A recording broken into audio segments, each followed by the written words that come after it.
Queremos, nessa manhã, mais uma vez, cumprimentá-los com a paz de nosso Senhor e Salvador Jesus Cristo.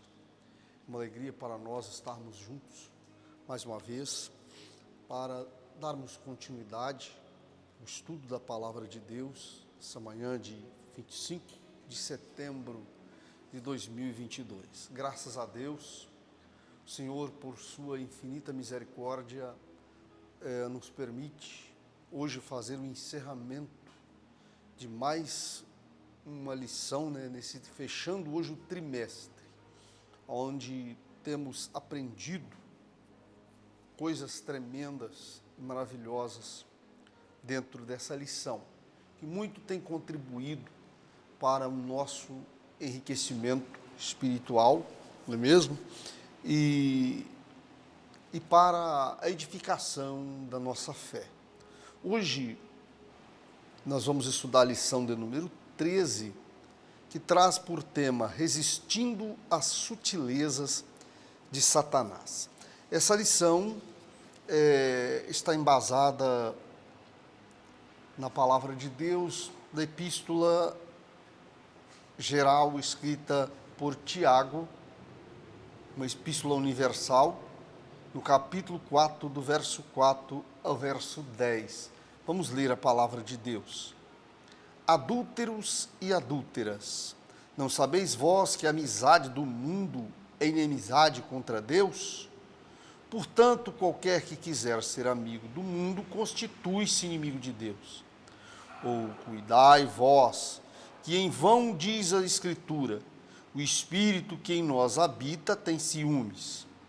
Antes da maior graça, portanto, diz, Deus resiste aos soberbos, dá, porém, graça aos humildes. Sujeitai-vos, pois, a Deus, e resisti ao diabo, e ele fugirá de vós. Chegai-vos a Deus, e ele se chegará a vós. Limpai as mãos, pecadores, e, vós de duplo ânimo, purificai o coração. Senti as vossas misérias e lamentai, e chorai. Converta-se o vosso riso em pranto e o vosso gozo em tristeza. Humilhai-vos perante o Senhor, e Ele vos exaltará. Hoje nós iremos abordar de uma forma sucinta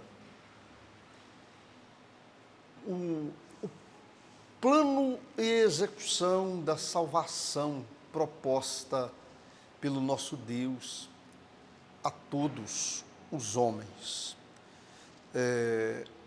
Nesta lição, o comentarista ele entra num assunto de grande importância dentro dessa expectativa da alma humana, expectativa muitas vezes até inconsciente, mas a expectativa de encontrar amparo, de encontrar a salvação. Vamos ler a introdução. Observemos em lições anteriores como as igrejas genuinamente evangélicas estão sob ataque do diabo. Por meio de várias sutilezas, o diabo tem procurado de todas as formas desviar a igreja do seu propósito e missão para a qual foi formada. Infelizmente, o que se observa em muitos círculos dito cristão é um evangelho diluído, em que há pouco ou quase nada de essência cristã. Em vez disso, há muita mistura. Nessa lição, veremos como a igreja pode resistir às sutilezas do diabo. Por isso, veremos que a igreja só será vitoriosa na guerra contra o adversário se centralizar a vida de seus membros no Cristo ressuscitado. Da mesma forma, é imprescindível que tenha as Escrituras como fundamento da sua fé e prática, buscar uma vida cheia do Espírito Santo e, por último, mostrando que nenhum cristão será vitorioso nessa guerra se não possuir forte compromisso com a igreja local. A Deus toda a glória. Nós vamos receber uma orientação geral dentro desta área. Vamos ao primeiro tópico, comprometimento com uma vida centrada em Cristo. Comprometimento, portanto, com uma vida centrada em Cristo. Por falar em Cristo, é necessário entendermos o que significa, afinal, Cristo para nós. O que Jesus, Yeshua, Jesus, né, Yeshua, significa para a humanidade. Veja bem, estamos falando, o centro, o eixo central dessa lição está na palavra resistir. Resistir é combater, e combater para vencer. Um homem foi derrotado no início pela sua desobediência. E, em consequência dela, Deus disse: és pó, e para o pó voltarás. Então, a consequência do pecado é a morte. E nós herdamos, todos, sem exceção, esse castigo, esta consequência dolosa, conforme a própria Escritura Sagrada, no livro de aos Romanos, afirma: porque todos pecaram e destituídos estão da glória de Deus. A ideia de ser destituídos da glória de Deus é estar separados dele, é estar privados de ter uma comunhão com ele, de ter paz com ele. Resumindo, é estar morto. Mas, como nós vemos na história sagrada, no livro de Gênesis, e não obstante o homem tenha caído na transgressão, desobedecido ao seu Deus, o Senhor dos Exércitos adotou providências, movidas, evidentemente, pelo seu amor por nós. Às vezes, falamos de Deus, mas não temos condições, eu digo condições, de externar com eficácia quão grande é o amor de Deus pelo ser humano. As pessoas duvidam dele, as pessoas, a grande maioria, não acreditam nele, mas o seu amor é realmente indescritível. E isso fica demonstrado nas primeiras páginas da Bíblia, a narração dessa história. Vejam bem, o Senhor poderia ter desistido de nós. Deus poderia ter desistido de nós, mas Ele não fez. Ele não fez. A Bíblia diz que Ele amou o mundo de tal maneira que deu o seu Filho unigênito, para que todo aquele que nele crê não pereça, mas tenha vida eterna. E a prova disso, o que acontece? Deus deixa a sua glória. Deus, o que Ele faz? Ele deixa a sua glória para resgatar o homem, porque nós conhecemos muito bem a história da Bíblia, e nós sabemos quando Deus chama Abraão, os seus descendentes, nós vamos ver a história de Israel no Egito, depois Deus chama Moisés, Deus primeiro dá a ele o livramento nas águas do rio Nilo, e Deus chama ele no deserto e usa aquele homem para resgatar Israel das mãos de Faraó. E Deus dá a lei para Israel e é instituído o sacrifício arônico. Deus estabelece sacerdotes e olha só, era oferecido sacrifício de animais para purificar os pecados. Mas conforme o escritor de aos Romanos e aos Hebreus, o sangue dos animais não podiam purificar os pecados. Por isso que o sumo sacerdote entrava uma vez por ano no Santo dos Santos, não sem sangue, que oferecia por si e pelo povo. Mas o que aconteceu? Deus, essa guerra com Satanás. Deus poderia vencê-la simplesmente num abrir e fechar de olho. Mas Deus queria vencer essa guerra, essa batalha na raça. Ele não queria vencer essa batalha para que o adversário viesse lançar no rosto dele. Olha o que ele fez com Jó, no tempo de Jó. Então a artimanha dele vai ser sempre a mesma. Se Deus viesse para derrotá-lo, na condição dele, com todo o seu poder, com toda a sua glória, ele ia lançar em rosto. Mas o que Deus fez para derrotar Satanás? Deus assume a forma de homem, Deus encarna no ventre da virgem, assume a forma de homem, diminui. Deus diminui. A Bíblia, para expressar isso, ela diz que ele se esvaziou. Diz que ele se esvaziou de si mesmo. Então ele diminui, ele se reduz até alcançar a posição de ser 100% um homem. Deus ele despoja-se da sua glória, do seu poder, da sua condição de Deus, para se tornar 100% homem. É claro que ele não deixou de ser 100% Deus, mas se tornou 100% homem. Quer dizer, quando eu digo que Deus se tornou 100% homem, eu estou dizendo que ele tinha condições, agora no corpo, para ser 100% homem, tem que estar no corpo de homem. Nessas condições, ele ficou sujeito às mesmas paixões que nós. Dizer que ele ficou sujeito às mesmas paixões que nós, é dizer que ele tinha condições de cometer pecado, como Adão pecou, como nós podemos pecar, como nós pecamos, melhor dizendo. Então ele estava, portanto, sujeito às mesmas paixões que nós. Só que tem um detalhe.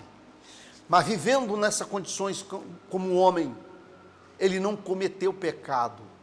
Ele não se deixou ser vencido pela transgressão, pelo pecado, pela iniquidade. Ele conservou-se a si mesmo, puro, o tempo todo. E nessa condição, o seu sangue, o seu próprio sangue, ele é ofertado no altar que é o Calvário. E ali, esse sangue faz propiciação pelos nossos pecados. Razão pela qual ele é o tema central das Escrituras. Então aqui eu estou falando de uma salvação proposta pelo próprio Deus e que ele mesmo veio executá-la. Aliás, quando nós analisamos a partir do nome do próprio Salvador, Yeshua, que significa o Senhor é salvação, ou seja, quando eu digo Senhor, eu estou falando no nome de Deus, e o de Re, Vavirê, é salvação, entendeu? Eu estou dizendo que Ele, o Deus Todo-Poderoso, é a salvação. E por isso nós vamos ver nas páginas das Escrituras se reportar sempre a Ele, porque é a oportunidade única. É a oportunidade única por Ele, inicialmente desenhada e depois executada em todos os seus termos, para nos garantir a oportunidade de salvação. Veja bem o que o autor escreveu aqui.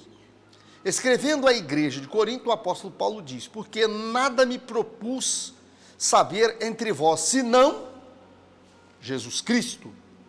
1 Coríntios, capítulo 2, 2.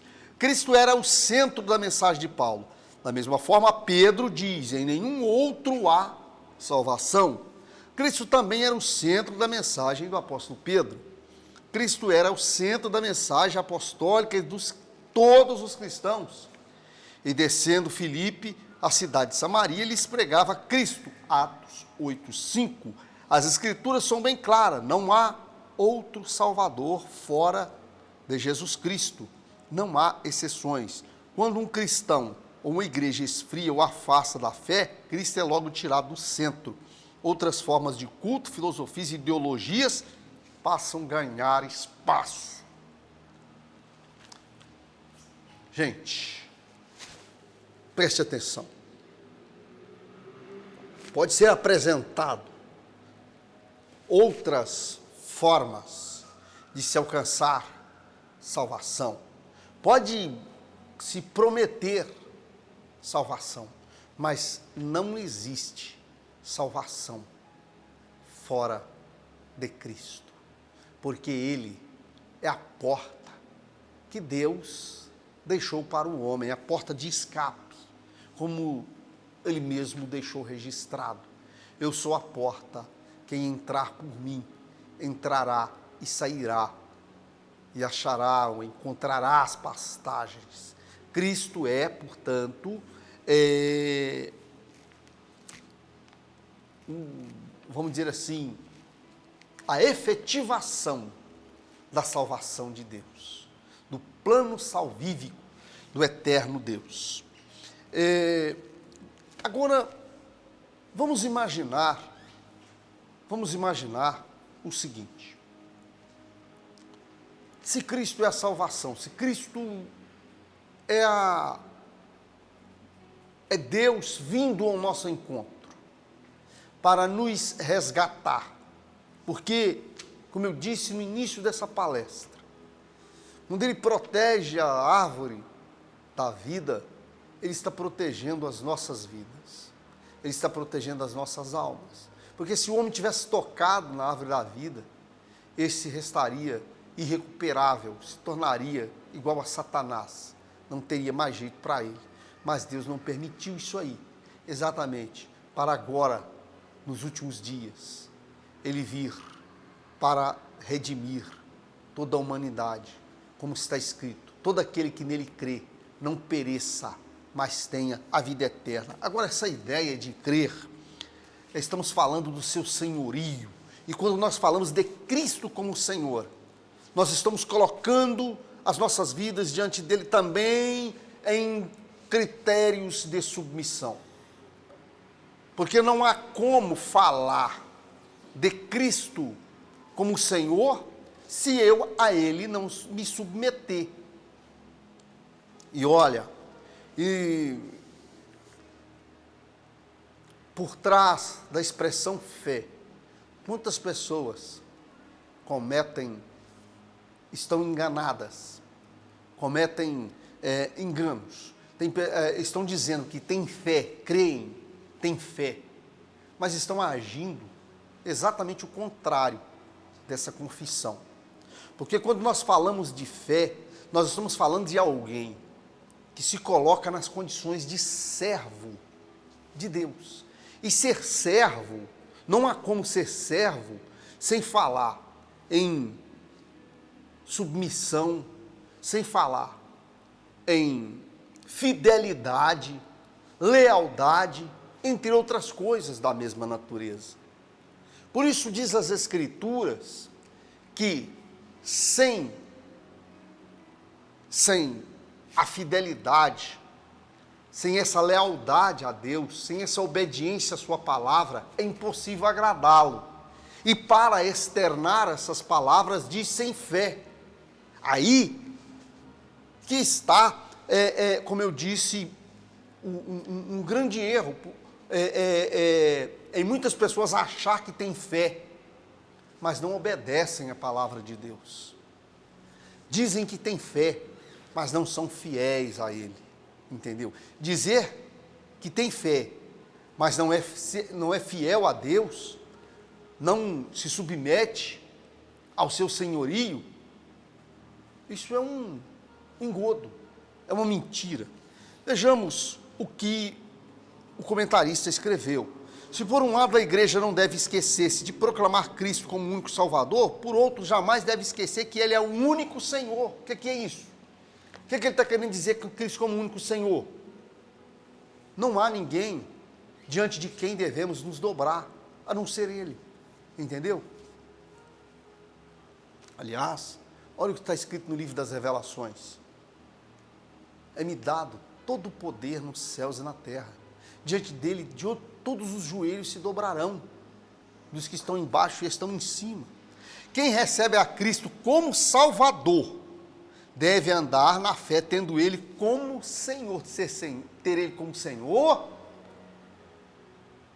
é a Ele ser fiel, a Ele ser submisso em todos os termos. Olha, ser discípulo de Jesus é tê-lo como Senhor. Como, pois, recebeste o Senhor Jesus Cristo, assim também andai nele. Receber a Cristo como Salvador, mas não andar nele, isto é, de acordo com o ensino, é negar o seu senhorio. Quer dizer, você fala com a boca, mas com as suas obras você diz outra. Quando você diz que tem fé, mas não é fiel a Deus, quando você diz que tem fé, mas você não é obediente à palavra de Deus, você está falando isso com a boca, mas com as suas obras, com o seu testemunho, você está negando tudo que você falou, está caindo tudo por terra. Então cuidado com isso, porque não existe fé sem fidelidade, sem obediência à palavra, entendeu? Não existe. A falta de reconhecer o senhorio de Cristo é a causa do fracasso na fé de muitos cristãos. A sutileza do diabo está no fato de dizer que você pode viver uma coisa sem outra. Mentira. Por isso que o relativismo é a marca da igreja atual. Nós estamos vivendo uma época em que, aquela época da igreja de Laodiceia, que vive em cima do muro, porque quer viver um mundo e quer viver as coisas espirituais ao mesmo tempo. E a Bíblia diz que nós não podemos agradar a dois senhores. Ou você agrada a Deus, ou você agrada ao mundo, a sua carne. Você agrada ao presente século, entendeu? Não tem como agradar os dois. E querer viver os dois ao mesmo tempo, participar da mesa do Senhor e participar da mesa dos demônios, não tem como, entendeu? Então entenda o que é o senhorio de Cristo, portanto, é ser fiel a Ele. No segundo tópico, nós vamos falar sobre as Escrituras. Ora, quando nós falamos das Escrituras, nós estamos falando exatamente o que? Da revelação, a revelação da palavra de Deus, a revelação de Deus através da sua palavra. No princípio era o verbo estava com Deus, o verbo, a palavra, né? E o verbo era Deus, veio para o que era seu. Nós estamos falando da palavra que agora Deus a noticia lá no início, e ao concretizar essa palavra, ele se torna o quê? A revelação de Deus. Ninguém via o Pai, mas o Filho o revelou. O Filho, que é a palavra, o revelou, entendeu? Então, a palavra de Deus, ela revela Deus, ela traz a força, ela traz a libertação, ela traz a capacidade de resistir. Aliás, a própria Escritura diz: errais, não conhecendo as Escrituras e nem o poder de Deus. A falta de conhecimento leva à derrota. Então, olha só, a palavra de Deus, é necessário nós termos comprometimento com as Escrituras, tendo em vista a sua importância para nós. Então, olha só o que diz o comentarista. Vez por outra, vemos falsos mestres questionar a autoridade das Escrituras e a sua atualidade. Então, olha só, a palavra, as Escrituras sagradas, que nos dá condições de encontrarmos a vida, de encontrarmos a paz, de encontrarmos o conhecimento que pode nos fazer cidadãos dos céus. Ela é a palavra de Deus. Isso aqui é a palavra de Deus. Há os falsos mestres que vêm dizer que isso aqui contém, por exemplo, a palavra de Deus. A Bíblia contém a palavra de Deus. Ou, por outro lado, vão dizer também que ela está desatualizada, que ela não tem acompanhado o desenvolvimento cultural, o momento que a sociedade da face da terra está vivendo. Isso não é verdade. Esta palavra, sendo a palavra de Deus, ela é um livro diferente. Se nós olharmos, quantas bibliotecas que uma única palavra que se muda nela neutraliza a biblioteca inteira. Ela perde todo o sentido. Agora, essa palavra aqui, que temos diante de nós, a palavra de Deus, não se deve tirar nada dela e nem dela acrescentar. E ela tem a capacidade de disciplinar a vida das pessoas nos mais variados momentos dimensões da história. Portanto, essa ideia de que ela está desatualizada, que ela precisa se adequar aos ideais das pessoas, isso é uma coisa totalmente contrária, isso é uma sutileza de Satanás, totalmente contrária ao projeto de Deus, porque a palavra aqui é o padrão, e a ela devemos se adequar, e não adequarmos a palavra aos nossos costumes, ao nosso ponto de vista, entendeu? A Bíblia também é uma regra de fé e conduta, quer dizer, quando nós falamos da palavra de Deus como uma regra de fé e conduta, nós estamos falando em algo que é capaz de nos conduzir. Se nós formos conduzidos pela palavra de Deus, nós vamos ver efetivamente que há uma, vamos dizer assim, uma sincronia com o próprio Cristo, com a própria porta que Deus tem colocado diante de nós, uma porta aberta que ninguém pode fechá-la, entendeu? Uma porta aberta que ninguém pode fechá-la. Que porta é essa? O próprio Cristo. Porque a palavra nos conduz a Ele. E se adotarmos as orientações da palavra de Deus, da doutrina, da sua doutrina, certamente nós não vamos entrar por caminhos em que leva à perdição. Olha só o que o comentarista escreveu. Se não fosse a mediação das Escrituras, os cristãos se encontrariam desnorteados na sua caminhada. Como saberíamos, por exemplo, dos malefícios da idolatria, se a Sagrada Escritura não nos orientasse sobre ela? Da mesma forma, não saberíamos que o adultério, o divórcio, a ideologia de gênero e etc., são práticas danosas que corroem e destroem o modelo de família idealizado por Deus. Somente por intermédio da Bíblia temos orientações seguras, precisas sobre isso. Então, ela é, sem dúvida alguma, a bússola para nos orientar. Comprometidos com uma vida cheia do Espírito Santo. Quando nós falamos no Espírito Santo, né, o Hakodesh, nós estamos falando do próprio Deus.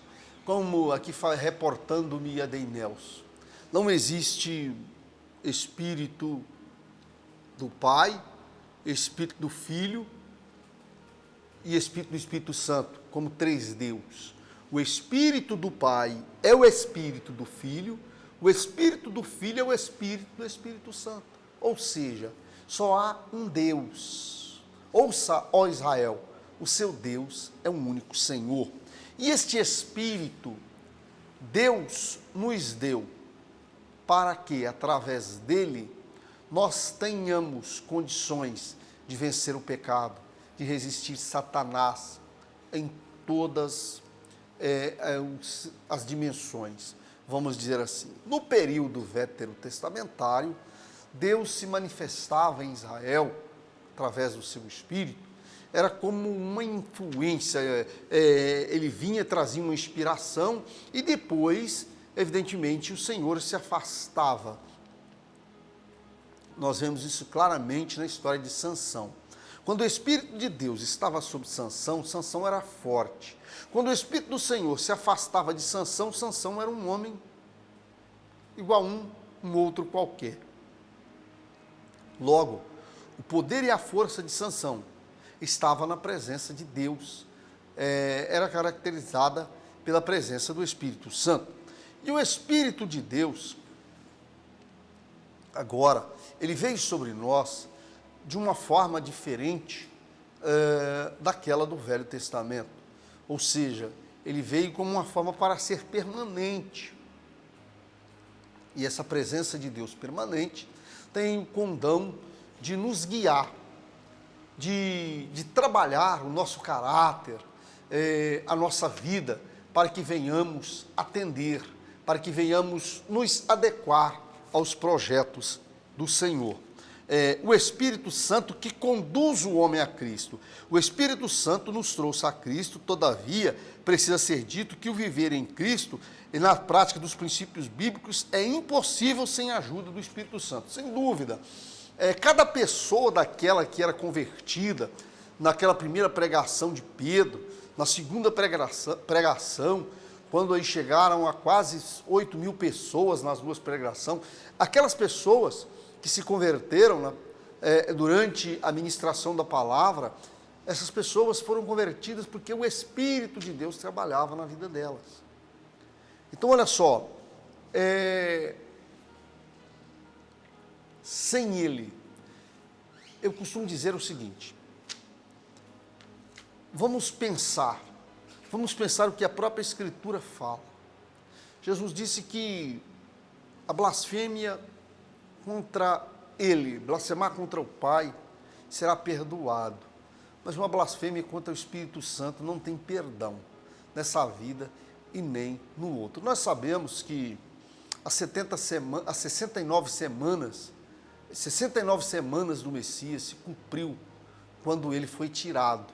Quando ele foi tirado é quando ele expirou na cruz do Calvário. Quando ele disse, Pai, em tuas mãos entrego o meu espírito e retorna para o seio do Pai.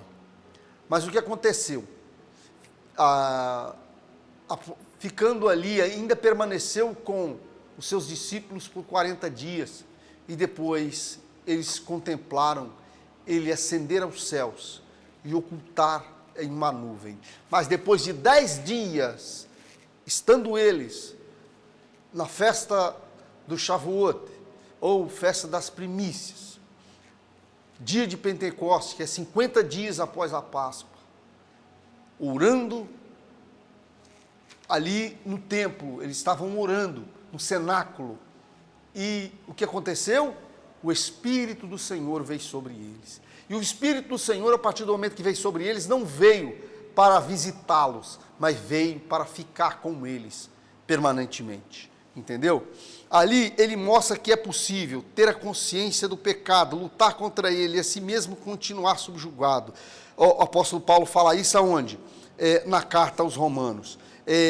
Aqueles que pensam que sem o Espírito de Deus é possível obter salvação. Então, olha só, quando eu disse de pecados que não podem ser perdoados, porque, na verdade, Cristo, a partir do momento que ele foi tirado e o Espírito Santo voltou, Deus, através do seu Espírito, agora, ele dá ampla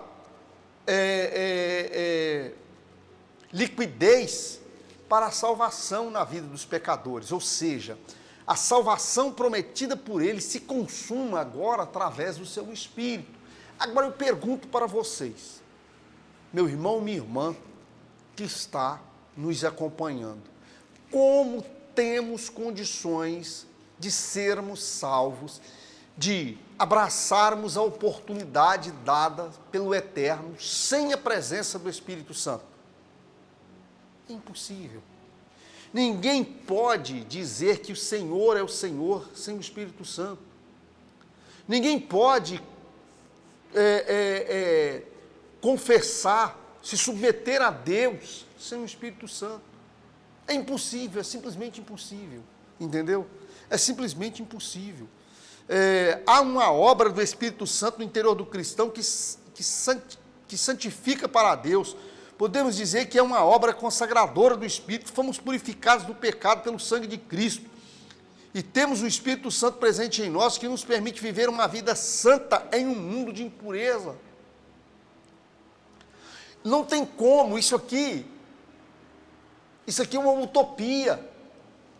Viver uma vida santa no mundo de impureza sem o Espírito Santo é uma utopia. É impossível. Mas agora, se nós tivermos o Espírito de Deus, aí a coisa já muda de figura. Se o Espírito de Deus estiver sobre a nossa vida, Deus está sobre a nossa vida. E não há nada impossível. Tudo é possível. Por isso que diz a palavra. Agora vocês veem que, primeiro, notem bem que a oportunidade dada é Cristo. Cristo é Cristo é a salvação, entendeu? Cristo é a salvação. Não é, vamos dizer assim, a última saída. Ele é a única. Ele é a única porta. Então nós vemos que através da palavra nós o conhecemos, nós encontramos com Ele. E nós recebemos o seu Espírito quando nos submetemos ao seu senhorio. E o seu Espírito, então quer dizer, esse Cristo, que é Deus, passa a conviver conosco quando nós nos submetemos ao seu senhorio. Porque está escrito: aquele que me ama, guarda a minha palavra. Eu e meu Pai o amaremos e viremos para Ele, e nele faremos morada. Quer dizer, esse versículo 23 do capítulo 14 do Evangelho de João. Então olha só, e se Ele faz morada na vida do ser humano, nessa condição, essa morada ela é concretizada, efetivada pela presença do Espírito Santo, entendeu? Pela presença do Espírito Santo. E como é possível realizarmos isso sem a presença dele? É totalmente impossível. Agora, quando ele está presente em nossa vida, nós nos tornamos, um grande exemplo aqui é os peixes do mar. O peixe ele vive na água salgada, extremamente salgada, mas na sua carne não entra sal. Ele tira o aproveito daquele ambiente, entendeu? Nutrição, respira, entretanto, a sua carne não se contamina com aquilo que está à sua volta. Da mesma forma, nós temos que ser assim nesse mundo. Mas só é possível alcançar isto se tivermos o Espírito Santo em nossas vidas. E por último, vamos fechar aqui com comprometimento com a igreja local. O que é a igreja? A igreja é o corpo de Cristo. E corpo místico do Senhor. Quando nós falamos do corpo de Cristo, nós estamos falando que nós somos membros uns dos outros. Porque se fazemos parte do corpo de Cristo, somos membros uns dos outros. Cristo é a cabeça. Olha só, é interessante que quando alguém se desliga do corpo, de alguma forma, ele é comparado a um corpo normal. Imagine se houver uma ruptura, tirar a pessoa, perder, arrancar um membro do seu corpo. O que vai acontecer com esse membro? Qual a serventia que ele tem a partir daí? Entendeu? Pensa nessa lógica, que se aplica a mesma coisa. Inclusive, isso é interessante para levar à reflexão daqueles que entendem, que acham que é possível professar a fé, servir a Deus fora do corpo. Não tem como, entendeu? Isso é um engodo. É totalmente impossível, porque nós temos que ter comunhão uns com os outros e comunhão com Deus. Porque nós falamos da igreja, do corpo de Cristo, em primeiro lugar, eu não estou falando de um templo físico. Eu não estou falando de um templo aqui feito de tijolo, de concreto, de madeira. Não. Eu não estou falando de outra coisa a não ser desse corpo místico que é formado por aqueles que se submeteram a Deus através da sua palavra. Entendeu? Olha só, a igreja como corpo de Cristo, escrevendo aos Coríntios, o apóstolo diz: ora, vós sois o corpo de Cristo e seus membros em particular. Na igreja, nas Escrituras, a igreja ocupa um lugar de relevância ímpar. Fica sempre em destaque a igreja como um corpo, ou seja, uma expressão de sua dimensão coletiva. Nesse sentido, o aspecto local da igreja também fica enfatizado. Na metáfora dita por Paulo no capítulo 12 da sua primeira carta aos Coríntios, fica evidente que, assim como um membro do corpo de Cristo, o membro do corpo humano separado desse perde a sua utilidade, da mesma forma a igreja. É por isso que existe cristão legítimo, que não existe, aliás, cristão legítimo fora da esfera da igreja, do corpo de Cristo. A própria palavra desigrejado torna-se um termo impróprio uma forma de descrever uma anomalia espiritual. Não há como falar de alguém desligado do corpo e pertencer ao corpo de Cristo. Veja bem o que Deus falou, que está escrito lá na palavra do Senhor. Certa ocasião,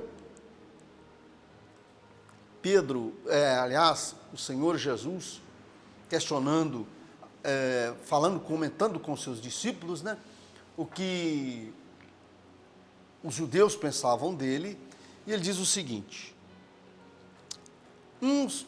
os discípulos dizem o seguinte, uns dizem que tu és Elias, que tu és Moisés, outros, um dos profetas que ressuscitou.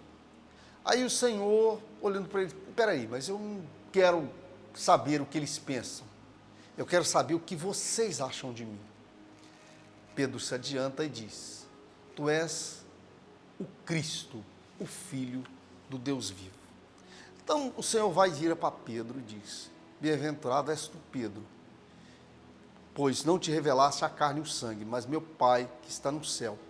Também eu te digo que tu és Pedro, e sobre esta pedra, ou seja, a pedra aqui é essa confissão, sobre esta pedra, a pedra é essa confissão de Pedro, é exatamente confessar que ele é o Cristo de Deus, e se submeter a esse senhorio. Sobre esta confissão, fundarei a minha igreja, e as portas do inferno não prevalecerão contra ela.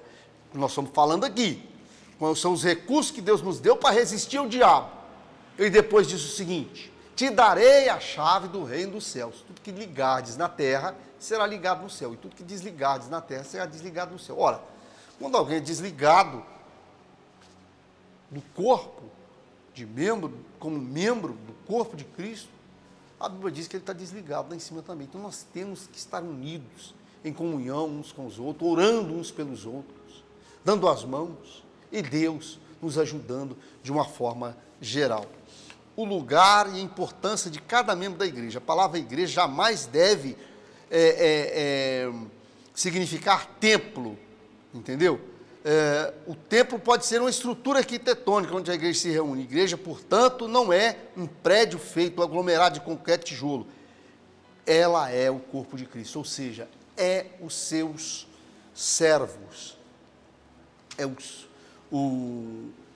os crentes em geral, aqueles que se arrependeram dos seus pecados, aqueles, quando eu digo crentes, eu estou falando dos fiéis, os fiéis que Deus busca, que Ele procura, aqueles que a Ele se submete dia após dia. Estamos chegando, quero aqui ler o final, a conclusão dessa lição, que você possa meditar nisso. Chegamos ao final dessa lição, do trimestre. Nosso propósito foi mostrar os ataques sutis de Satanás contra a igreja, destacar as estratégias para o povo de Deus permanecer firme na resistência contra o adversário. Sabemos que os dias são difíceis, mas o Espírito é o guia e o auxiliador da igreja. Nós damos graças a Deus por nos ter dado tão grande oportunidade. E temos a certeza mais absoluta, todos aqueles que se proceder conforme a orientação divina, será, sem dúvida alguma, bem sucedido. Eu quero te agradecer pela sua companhia até o presente momento e quero te convidar para logo mais à noite, a partir das 19 horas, estarmos aqui adorando em um culto, um grande culto de adoração ao nome do Altíssimo. Venha estar conosco e Deus tem uma bênção especial para você. Eu quero nesse instante orar por você. Senhor nosso Deus e nosso Pai, te agradecemos porque até aqui o Senhor nos ajudou. Eu quero te pedir, ó Deus, que abençoa a cada um que nos acompanham através desse vídeo. Ó Deus, que a Tua palavra possa impactá-los e que eles possam ter um encontro contigo, aqueles que não têm. Senhor, e aqueles que já andam contigo, que eles sejam aperfeiçoados na Tua presença. Nós oramos a Ti, ó Deus, nós te agradecemos no nome de Jesus. Muito obrigado a vocês, que Deus vos abençoe. Abençoe também irmão Joel Pereira, que tem cooperado conosco para que esse vídeo possa ser transmitido. Que Deus vos abençoe, no nome de Jesus.